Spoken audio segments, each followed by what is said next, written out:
Hi friends, welcome to our channel Evergreen சமையல். இன்னைக்கு நாம பார்க்க போற ரெசிபி ஒயிட் சாஸ் பாஸ்தா. ரெஸ்டாரண்ட்ல கிடைக்கக்கூடிய பாஸ்தால மைதா ஆட் பண்ணி பண்ணுவாங்க. இன்னைக்கு நாம ஹெல்தியா மைதா எதுவும் ஆட் பண்ணாம வீட் பாஸ்தா யூஸ் பண்ணி ரெசிபி பண்ண போறோம்.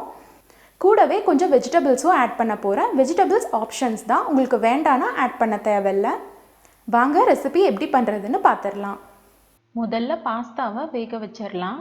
நீங்கள் எவ்வளோ பாஸ்தா எடுத்திருக்கீங்களோ அது முழுகிற அளவுக்கு தண்ணி எடுத்துக்கோங்க. ஒரு கொதி வந்ததும் அதில் ஒரு சிட்டிகை உப்பு ஆட் பண்ணிக்கோங்க.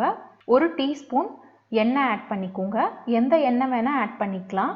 அடுத்து நாம் எடுத்து வச்சுருக்க பாஸ்தாவை ஆட் பண்ணிக்கலாம். நான் இன்றைக்கி 1.5 கப் பாஸ்தா ஆட் பண்ணியிருக்கேன். 5 நிமிஷத்துக்கு அப்புறம் பாஸ்தாவை இந்த மாதிரி எடுத்து நடுவில் கட் பண்ணி பாருங்கள். நல்லா ஸ்மூத்தாக கட் ஆச்சுன்னா அது வெந்துருச்சுன்னு அர்த்தம். இப்போ நம்ம பாஸ்தா வெந்துருச்சு. தண்ணியிலேருந்து பாஸ்தாவை ஃபில்டர் பண்ணி எடுத்து வச்சுக்கோங்க. அடுத்து நம்ம ரெசிபி பண்ண ஸ்டார்ட் பண்ணிடலாம். அடுத்து நம்ம வெஜிடபிள்ஸ்லாம் குக் பண்ணிக்கலாம். அதுக்கு ஒரு கடாயில் 1 டேபிள் ஸ்பூன் வெண்ணெய் ஆட் பண்ணிக்கோங்க. வெண்ணெய் உருகினதுக்கப்புறம் நம்ம எடுத்து வச்சுருக்க வெஜிடபிள்ஸ் எல்லாத்தையும் இதில் ஆட் பண்ணிக்கலாம். First sweet corn 1/2 cup add பண்ணிக்கோங்க. கொஞ்சம் கலர்ஃபுல்லாக இருக்கிறதுக்காக நான் இன்றைக்கி 2 கலர் குடமிளகாய் எடுத்திருக்கேன். பச்சை குடமிளகாய் பாதி கப், மஞ்சள் குடமிளகாய் பாதி கப். நல்லா நீளமாக சீவி எடுத்துக்கோங்க.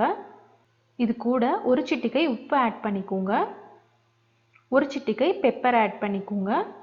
இப்போ இது எல்லாத்தையும் மிக்ஸ் பண்ணி விட்டுருங்க. வெஜிடபிள்ஸ்லாம் 90% குக் ஆகிற வரைக்கும் ஒரு லிட்டு போட்டு மீடியம் ஃப்ளேமில் குக் பண்ணிக்கோங்க.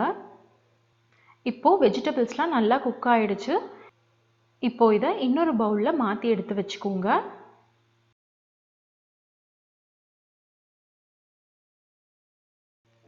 அடுத்து ஒயிட் சாஸ் ரெடி பண்ணிடலாம்.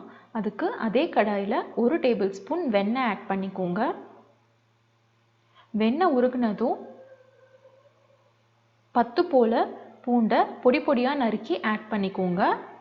பூண்டு பொன்னிறம் ஆகிற வரைக்கும் நல்லா ஃப்ரை பண்ணிக்கோங்க. அடுத்து 1.5 கப் பால் சேர்த்துக்கோங்க. 1.5 கப் பாஸ்தாக்கு 1.5 கப் பால் இன்றைக்கி ஆட் பண்ணியிருக்கேன். பால் ஒரு கொதி வந்ததும் அதில் 2 டேபிள் ஸ்பூன் துருவன சீஸ் சேர்த்துக்கோங்க. சீஸ்லாம் நல்லா மெல்ட் ஆகிற வரைக்கும் நல்லா மிக்ஸ் பண்ணி விட்டுருங்க. இது கூட 1 டீஸ்பூன் சில்லி ஃப்ளேக்ஸ் ஆட் பண்ணிக்கோங்க.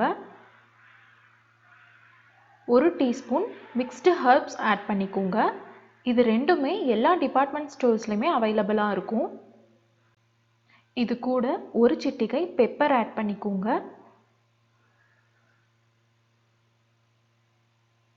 அடுத்து ஒரு சிட்டிகை உப்பு ஆட் பண்ணிக்கோங்க. இப்போது இது ஒரு 5 மினிட்ஸ் நல்லா குக் ஆகட்டும். ஒரு க்ரீமி டெக்ஸ்சர் வர வரைக்கும் நல்லா குக் பண்ணிக்கோங்க. இப்போ பாருங்கள், இந்த அளவுக்கு கெட்டியாகணும். இப்போ நல்லா க்ரீமி டெக்ஸ்சர் வந்தாச்சு. அடுத்து நம்ம ஆல்ரெடி குக் பண்ணி எடுத்து வச்சுருக்க வெஜிடபிள்ஸை இதில் ஆட் பண்ணிக்கலாம். நம்ம ஒயிட் சாஸ் கூட வெஜிடபிள்ஸ் எல்லாம் நல்லா மிக்ஸ் பண்ணி விட்டுக்கோங்க.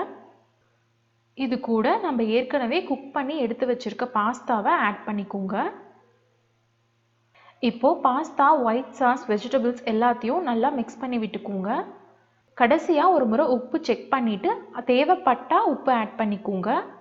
இப்போது லாஸ்ட்டாக காய்ந்த துளசி இலைகள் 1 டேபிள் ஸ்பூன் ஆட் பண்ணிக்கலாம். இந்த துளசி இலைகள் தான் பாஸ்தாவுக்கு ஒரு நல்ல ஃப்ளேவர் டேஸ்ட் கொடுக்கும். இதை ஆட் பண்ணால் தான் நமக்கு ரெஸ்டாரண்ட்டில் கிடைக்கிற அதே டேஸ்ட் நமக்கு கிடைக்கும். லாஸ்ட்டாக கொஞ்சமாக துருவன சீஸ் ஆட் பண்ணிக்கோங்க. இது ஆப்ஷன் தான்.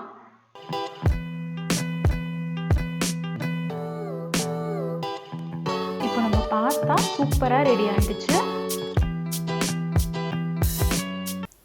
நம்ம ஒயிட் சாஸ் பாஸ்தா சூப்பராக ரெடி ஆகிடுச்சு. இன்றைக்கி நான் பண்ணியிருக்க இந்த அளவில் 3லேருந்து 4 பேர் வரைக்கும் கரெக்டாக இருக்கும். நான் இன்றைக்கி சேர்த்துருக்க வெஜிடபிள்ஸ் இல்லாமல் நீங்கள் எக்ஸ்ட்ராவாக மஷ்ரூம், ப்ரோக்கோலி இந்த மாதிரி உங்களுக்கு பிடிச்ச வெஜிடபிள்ஸ் கூட இதில் எக்ஸ்ட்ராவாக ஆட் பண்ணிக்கலாம். இந்த ரெசிபி கிட்ஸ்க்கெலாம் ரொம்ப பிடிக்கும். நீங்களும் ட்ரை பண்ணி பார்த்துட்டு எப்படி இருந்துச்சுன்னு கமெண்ட்ஸில் சொல்லுங்கள். இந்த வீடியோ உங்களுக்கு பிடிச்சிருந்தா லைக் பண்ணுங்கள். இதே மாதிரி நிறைய டேஸ்டியான ரெசிபிஸ் தெரிஞ்சுக்கணுமா உடனே போய் நம்ம சேனலை சப்ஸ்கிரைப் பண்ணிவிடுங்க.